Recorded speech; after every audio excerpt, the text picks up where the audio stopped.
Finally, we'll move into Domain 5, Hardware and Network Troubleshooting. This is where everything comes together. You'll learn how to diagnose common hardware failures, network issues, display problems, boot errors, and connectivity faults. The images will guide you through each scenario, so you can recognize symptoms and match them to the correct solution. Part 5, Hardware and Network Troubleshooting, Domain 5.0. 5.1, the CompTIA A Troubleshooting Methodology.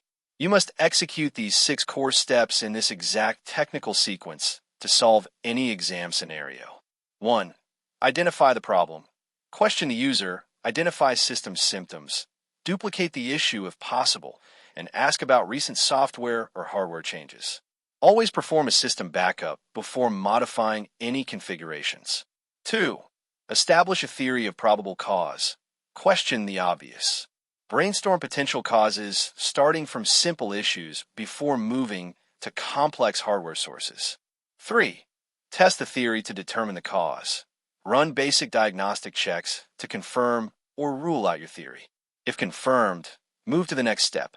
If ruled out, establish a new theory. 4. Establish a plan of action and implement the solution. Design a step-by-step plan to resolve the issue while considering potential side effects. Then implement the fix. 5. Verify full system functionality.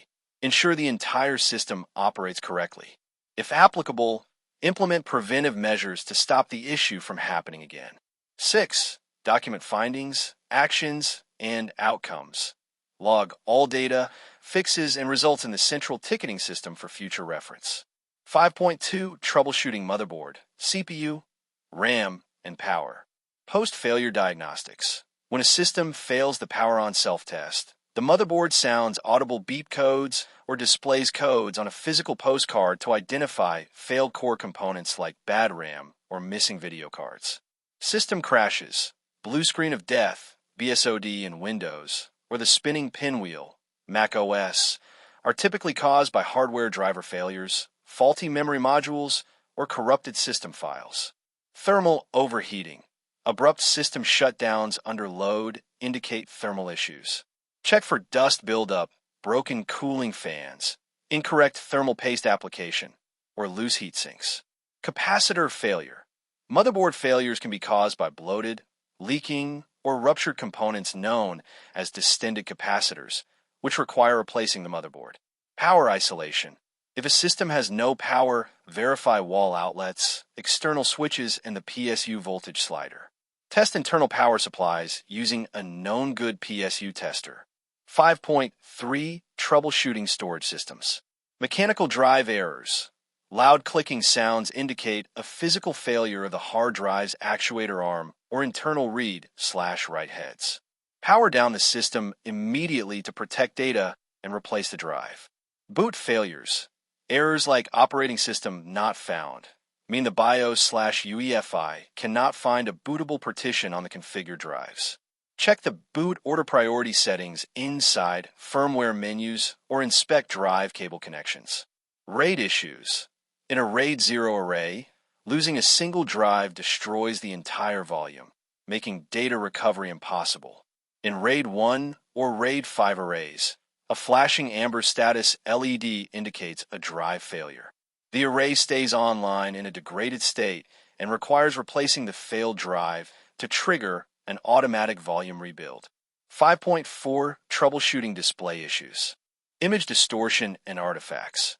Missing colors or geometric artifacts on screen indicate an overheating GPU, corrupt graphics drivers, or a loose PCIe card connection. Screen deficiencies. Uncolored dots that do not change match dead pixels, which are physical manufacturing defects in the LCD panel matrix that cannot be fixed via software. Flickering displays. Inspect display cables for damage or bent pins. On older CCFL backlit laptops, screen flickering points to a failing backlight inverter card. 5.5, Troubleshooting networks. Use command line interface utilities to diagnose logical network connection failures. IP protocol configuration/IP. IP protocol configuration, Windows, or IP, Linux, displays active IP configurations, subnets, and gateways. Use IP protocol configuration/release and IP protocol configuration/renew to force a new DHCP lease. Ping sends ICMP echo requests to verify basic layer 3 network path connectivity to a destination host.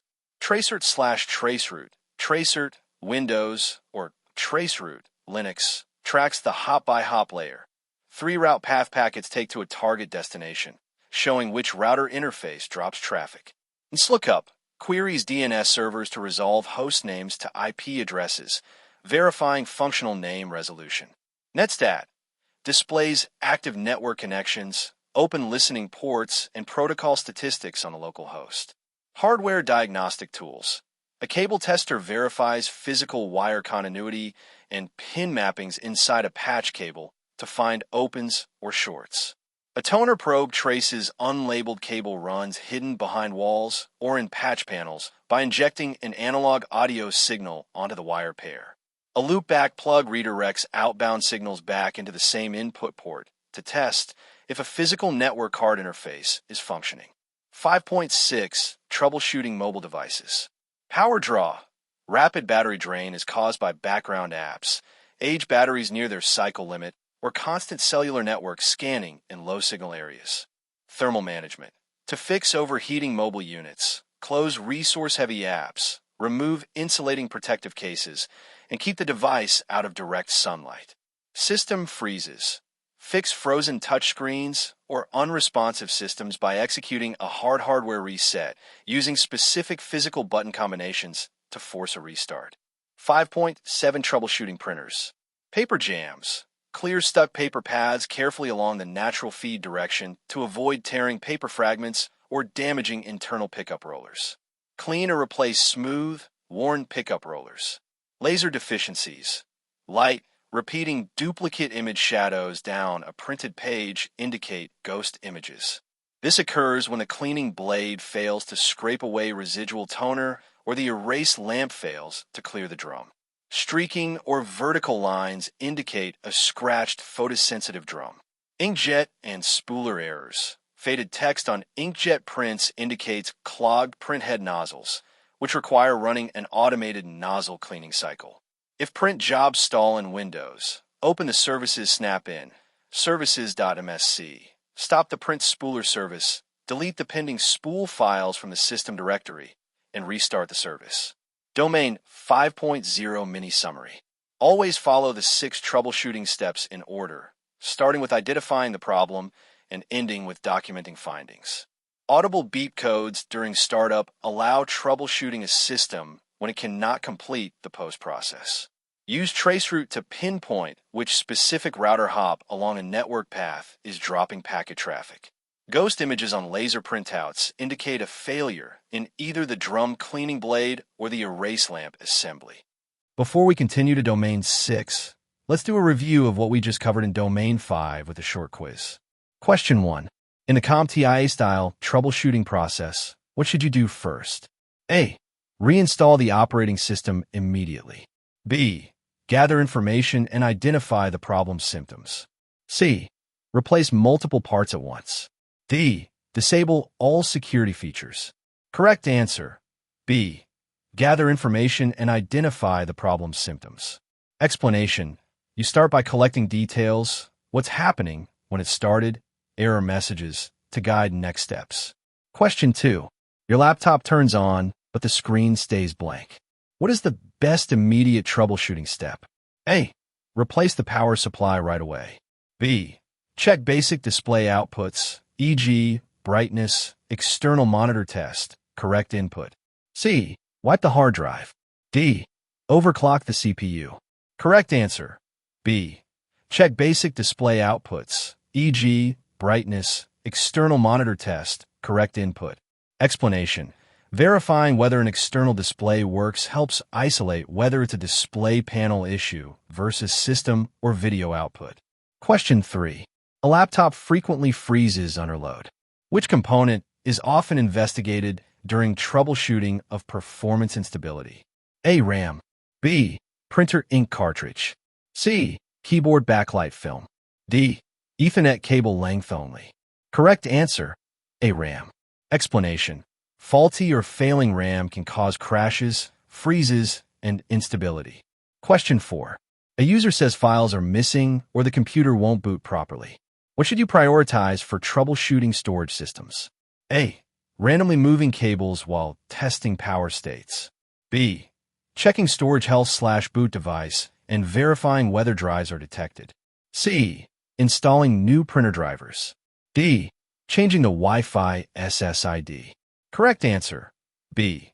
Checking storage health/boot device and verifying whether drives are detected. Explanation. Storage troubleshooting focuses on detection, boot order, and drive condition/health first. Question 5. A phone won't sync with a computer via the usual connection/software. What is the best troubleshooting starting approach? A. Replace the phone immediately. B. Verify cable or connection method and try syncing with another cable, port, or another method first. C. Update the motherboard BIOS. D. Disable all networking permanently. Correct answer, B. Verify cable or connection method and try syncing with another cable, port, or another method first. Explanation. Many sync failures are caused by connection, cable, port issues, or a mismatched sync method, so you isolate the path before changing hardware. Now that you've completed the Core 1 study material, you've built a solid foundation in hardware, networking, mobile devices, virtualization, and troubleshooting. Everything you've learned so far sets the stage for the next step in your certification journey. Core 2 takes what you already know and moves it into the world of operating systems, security, software troubleshooting, and professional procedures. This is where you learn how to apply your technical knowledge in real environments, configuring systems, securing devices, diagnosing software issues, and following the operational standards used across the IT industry. Take a breath, reset your focus, and get ready to continue building your skill set. When you're ready, we'll move straight into Core 2 and start exploring the tools, techniques, and workflows that every technician needs to master. Let's keep going. Now that